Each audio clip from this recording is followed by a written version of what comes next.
Маш, М, тебе папа звонил? Да, Что говорил? просто поболтали. А что? Просто интересно. Что спрашивал? Как мы?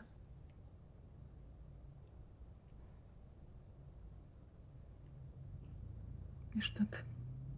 Сказала, что у нас все в порядке.